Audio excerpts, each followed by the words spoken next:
एक बार एक औरत दूध की बोतल में अपने गले से चैन निकालती है और वह उस दूध वाली बोतल में डालने लग जाती है, लेकिन उसे ये सब करते हुए काम वाली देख लेती है और उसकी सारी हरकतें वह कैमरे में रिकॉर्ड कर लेती है। फिर वह अपनी अंगूठी भी डाल देती है। वहीं दूसरी तरफ काम वाली सोचती है कि मालकिन ऐसा क्यों कर रही है, ये सब मुझे मालिक को बताना होगा, मालकिन ये सही नहीं कर रही। यह कहकर वह अपना मोबाइल बंद करती है और वहाँ से चली जाती है। फिर वह सोचती है कि हाँ चलो ठीक है, अब मैंने इस बोतल के अंदर डाल दिया है, अब मैं इस बोतल को फ्रिज के अंदर रख देती हूँ। तो वह उस बोतल को फ्रिज के अंदर रख देती है और बहुत ही खुश होती है कि चलो ठीक है, मुझे तो किसी ने देखा नहीं।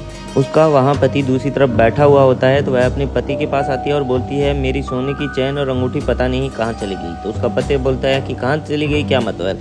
तो वह बोलती है मुझे लगता है कि काम वाली बाई ने यह मेरी निकाल ली है। तो वह खड़ा होता है और बोलता है कि निकाल ली क्या मतलब, तुम्हारे गले में से ऐसे कोई निकाल कैसे लेगा, क्या तुम भी कैसी बातें कर रही हो। तो वह बोलती है कि आपको तो पता है ना वह चैन कितनी बड़ी है, तो वह गले में आसानी से निकल जाती है और मुझे पता है कि वह काम वाली बाई ने ही निकाली है। तो वह बोलता है कि अच्छा यार, तुम बोल भी सही रही हो, तुम्हारे गले में तो नहीं दिख रहा, आज जब वो घर जाएगी तो उसे चेक करता हूँ। तो वह बोलती है हाँ हाँ आप उसे चेक जरूर करना, पिछले दिनों उसने पड़ोस में भी चोरी की थी। तो वह बोलता है तुम टेंशन मत लो, कोई बात नहीं, जब आज वो घर जाएगी तो मैं उसे रोक लूँगा। तो वह बोलती है हाँ आप ऐसा जरूर करना। तो वह बोलता है चलो ठीक है, कोई बात नहीं, मिल जाएगी, अब तुम टेंशन मत लो। तो वह इतना कहकर वहाँ से चला जाता है और उसकी पत्नी बहुत ही खुश होती है कि चलो ठीक है, मैंने सारा इल्ज़ाम काम वाली बाई पर लगा दिया।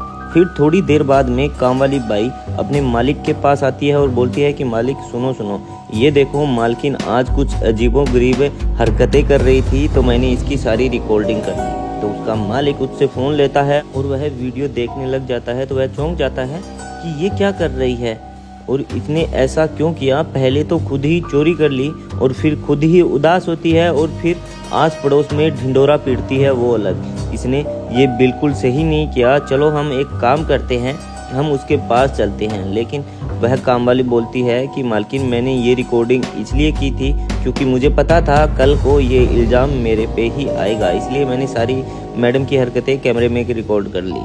तो उसका मालिक बोलता है एक काम करो, तुम टेंशन मत लो, हम दोनों उसके पास चलते हैं और उससे पूछते हैं कि उसने ऐसा क्यों किया। तो वह वहाँ से चले जाते हैं। वहाँ उसकी पत्नी फ्रूट कट कर रही होती है। तो उसका पति पूछता है कि तुम्हें चैन का कुछ पता चला। तो वह बोलती है नहीं, मेरा तो यह सोच सोच कर दिमाग खराब हो रखा है। तो उसका पति बोलता है अच्छा तुम्हारा दिमाग खराब होता है तो तुम ऐसे मज़े से फ्रूट खाती हो, वैसे मुझे भी भूख लगी है और मेरा तो दूध पीने का भी बहुत मन हो रहा है, तुम एक काम करो, जाओ मेरे लिए दूध ले आओ। तो वह बोलती है कि अरे खीर बना ली थी मैंने तो रात दूध की, तो दूध है ही नहीं। तो वह बोलता है देखो होगा यार, ऐसे तो हो ही नहीं सकता कि अपने घर में दूध ना हो।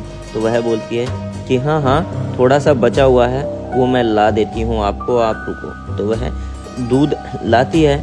तो उसका पति देख के बोलता है कि इतना सा दूध, इतने से दूध से क्या होगा, मुझे और दूध चाहिए, मुझे नहीं पता, जाओ जो और दूध लेके आओ। तो वह बोलती है और दूध है ही नहीं तो मैं कहाँ से लेके आऊँ, आप कैसी बात कर रहे हो। तो उसका पति बोलता है कि मैंने देखा था फ्रिज में एक बोतल रखी है, उसमें दूध था। तो वह बोलती है कि नहीं नहीं, उसमें दूध नहीं था, वह छाछ थी जो मैं माँ के लिए लेके जा रही थी। तो उसका पति बोलता है कि कोई बात नहीं, आज मैं छाछ ही पी लूँगा, जाओ तुम वह छाछ ले आओ। तो उसकी पत्नी बोलती है नहीं नहीं, आप छाछ पी के क्या करोगे, दूध से काम चला लो, वो तो मैं माँ के लिए लेके जा रही थी। तो उसका पति बोलता है कि अच्छा तुम्हें अपनी माँ की चिंता है, तुम जाते टाइम मार्केट से नहीं ले सकती, मुझे नहीं पता, जाओ तुम वह छाछ लेके आओ। तो वह बोलती है चलो ठीक है, कोई बात नहीं, मैं आपको ला के देती हूँ। वह जैसे ही खड़ी होती है तो उसका पति बोलता है कि रुको, तुम क्या करोगी, मैं ही ले आता हूँ, क्या पता तुम वो छाछ वाली बोतल बाहर फेंक दो।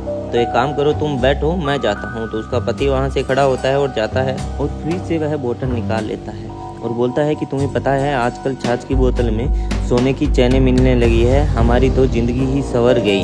तो वह बोलता है कि अब तुम्हें पता चला कि तुम्हारी चैन कहाँ है। तो वह बोलती है कि हाँ मैं तो आपको बोल ही रही थी कि ये सब काम वाली की हरकत है। तो उसका पति बोलता है कि कोई बात नहीं, काम वाली ने मुझे एक वीडियो भी दिखाई थी जिसमें वह चोरी कर रही थी। तो वह वीडियो अपनी वह वाइफ को दिखाता है और उसकी वाइफ देख के चौंक जाती है। तो उसका पति चिल्लाता है और बोलता है कि तुम अब ये काम भी करने लगी हो अपने घर में। तो वह बोलती है मुझसे गलती होगी, प्लीज़ मुझे माफ़ कर दीजिए, मैं आगे से ऐसा कुछ नहीं करूँगी। तो उसका पति बोलता है मैं तुम्हें इतना प्यार करता हूँ, इतना अच्छे से तुम्हारा ध्यान रखता हूँ और तुम ये करती हो। तो वह बोलती है प्लीज़ मुझसे गलती हो गई, मेरी बहुत बड़ी मजबूरी थी, पापा को पैसों की बहुत ज़रूरत थी, इसलिए मैंने ये सब किया। तो उसका पति बोलता है कि मजबूरी में मदद मांगी जाती है, ना कि चोरी की जाती है, और तुम तो अपने ही घर में चोरी कर रही हो। अगर तुम्हारी मजबूरी थी तो तुम मुझे बोलती। तो वह हाथ जोड़ती है और बोलती है कि प्लीज़ मुझसे गलती हो गई, मैं आगे से ऐसा कुछ नहीं करूँगी, प्लीज़ इस बार मुझे माफ़ कर दीजिए, प्लीज़ मैं आपसे रिक्वेस्ट करती हूँ। तो उसका पति बोलता है कि कोई बात नहीं, आगे से तुम्हें ये सब करने की ज़रूरत नहीं है, जितना हक मेरा इस घर पे है उतना ही तुम्हारा है, जितना मेरा इन पैसों पे हक है उतना ही तुम्हारा है, और तुम्हें आगे से ऐसे चोरी करके ले जाने की कोई ज़रूरत नहीं है। जब भी तुम अपने घर वालों की मदद करो, दिल खोल के करो, तुम्हें कोई मना नहीं करता, चाहे तुम्हारी माँ हो, तुम्हारा भाई हो या तुम्हारे पापा हो, किसी की भी तुम्हें अगर मदद करनी है तो दिल खोल के करो। तो दोस्तों, अगर आप भी अपने परिवार वालों की मदद करना चाहते हैं, अगर आपको हमारा यह संदेश अच्छा लगा है तो वीडियो को ज़्यादा से ज़्यादा शेयर करना, लाइक करना और कमेंट करना। और अगर आपने हमारे फेसबुक पेज को अभी तक फॉलो नहीं किया है तो जल्द से जल्द कर लीजिए। Thank you.